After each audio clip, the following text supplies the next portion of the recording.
Hi everyone, welcome back to my channel. So in this video we are going to start exercise 7.6. Alright, and before this video I have also uploaded one video जिसमें हमने introduction discuss करा है. ठीक है, basically यही formula मैंने discuss करा है. तो ये फॉर्मूला मैंने यहाँ पे लिख दिया है. अब हम सारे क्वेश्चंस इसी फॉर्मूले पे बेस्ड करेंगे. आप जब क्वेश्चन करोगे तो अपने क्वेश्चन के बाद फॉर्मूला लिखना, मतलब हर एक क्वेश्चन में आपको फॉर्मूला लिखना है जब अप्लाई करोगे. ठीक है, now the first question is x sine x. ठीक है, अब हम फर्स्ट फंक्शन किसे माने. आपके पास कौन कौन से फंक्शन है. आपके पास है एक एलजेब्रा और एक है ट्रिको. ठीक है, तो पहले कौन सा फंक्शन आता है, पहले एलजेब्रा ही आता है. ठीक है, ए टी. तो ठीक है, ये जिस ऑर्डर में है उसी ऑर्डर में हम इसको फर्स्ट लिख लेंगे और इसको लिख लेंगे सेकंड. ठीक है, या फिर दूसरी लैंग्वेज में बोले ये यू है और ये क्या है वी. ठीक है, क्योंकि फॉर्मूला में यू और वी है इस वजह से. तो यू मतलब फर्स्ट फंक्शन एंड वी मतलब सेकंड फंक्शन.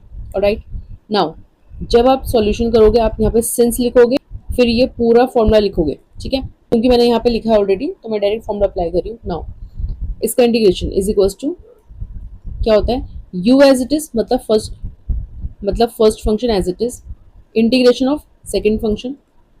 ठीक है, आपको ना फॉर्मूला देखने की जरूरत नहीं है, मैं आपको ऐसे याद करा दूंगी. आप बस दो तीन क्वेश्चन में इस फॉर्मूले को देखो, अगर आपको लगता है फिर आपको ऐसे याद हो जाएगा. अब इसको फिर से लिखो, x integration of sine x D x. ठीक है, इसको फिर से लिखा, माइनस इंटीग्रेशन लगाओ डी वाई डी एक्स लिखो. चलो, अब ये जो डी वाई डी एक्स हो रहा है वो इस फंक्शन का हो रहा है. ठीक है, सिंप्लीफाई करेंगे. साइन एक्स का इंटीग्रेशन कितना होता है, कॉस एक्स, लेकिन नेगेटिव में, माइनस ये इंटीग्रेशन इसको ऐसे ही रखो फिलहाल. ठीक है, क्योंकि हम इसके पहले अंदर वाला सॉल्व करेंगे ना, फंक्शन तो बनाए हम कि किसका इंटीग्रेट करना है, तो ये बाहर वाला इंटीग्रेशन ऐसे ही रखो, अंदर वाले को सिंप्लीफाई करो. नाउ डिफ्रेंशिएट करो एक्स को, कितना आएगा 1. ठीक है, लिखो इसे ऐसे 1. साइन एक्स का इंटीग्रेशन करो, कितना आएगा माइनस में cos x and D x. ठीक है, अब आपको एक फंक्शन मिल गया, इसको एज इट इज कॉपी करो, माइनस में एक्स कॉस एक्स. ठीक है, ये माइनस और ये माइनस प्लस हो जाएगा. कॉस एक्स का इंटीग्रेशन करो, कितना होता है साइन एक्स, प्लस में सी आ जाएगा and that is the answer. ठीक है, आई होप क्लियर हुआ होगा.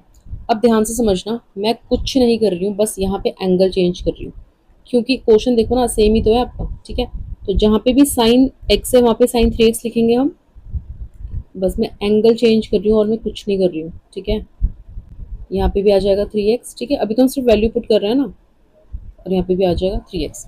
आ जाओ अब यहाँ पे साइन 3x का इंटीग्रेशन करो, क्या हो जाएगा माइनस में कॉस 3x, फिर 3x का डिफ्रेंशिएशन करो, अपॉन में आ जाएगा 3. इंटीग्रेट करते हैं, फिर एंगल को डिफ्रेंशिएट करके नीचे लिखते हैं. ये तो हमारे पास इंटीग्रेशन का फॉर्मूला है. ठीक है, इंटीग्रेशन का मेथड है ये. अब यहाँ पे आ जाओ, x को डिफ्रेंशिएट करोगे 1 आएगा. साइन 3x को इंटीग्रेट करो, माइनस का कॉस 3x एंड अपॉन में कितना 3. ठीक है, समझ में आया. इसको सिंप्लीफाई करो, माइनस माइनस प्लस, ये कांस्टेंट है बाहर लिख लो. इंटीग्रेशन किसका हो रहा है, कॉस 3x का, इसका इंटीग्रेशन हो रहा है. ठीक है, और यहाँ पे हमने काम कर दिया है, इसको एज इट इज कॉपी करो, माइनस का x अपॉन 3 कॉस 3x. ठीक है, सिर्फ आपको इसे इंटीग्रेट करना है, बाकी पूरा सेम रहेगा. अब कॉस 3x को इंटीग्रेट करो, कितना आएगा साइन 3x. अब इस 3x को डिफ्रेंशिएट करो, कितना आएगा 3. ठीक है, एंड 3 इंटू 3 मल्टीप्लाई में कितना हो जाएगा 9. तो क्या मैं यहाँ पे 9 लिख सकती हूँ, so it will be 1 upon में 9 एंड देन प्लस में सी आंसर. ठीक है, क्लियर हुआ. कुछ भी नहीं करा हमने, बस फॉर्मूला रखा है. देखो कंसेप्ट बहुत इजी है, फॉर्मूला याद करना है, सिंपली सॉल्व करना है. ठीक है, डायरेक्ट इंटीग्रेशन है, इतना कुछ डिफिकल्ट नहीं है फिलहाल, अभी क्योंकि स्टार्ट हो रही है एक्सरसाइज, तो अभी के लिए फिलहाल इतना ही है. ठीक है, चलो नेक्स्ट करते हैं.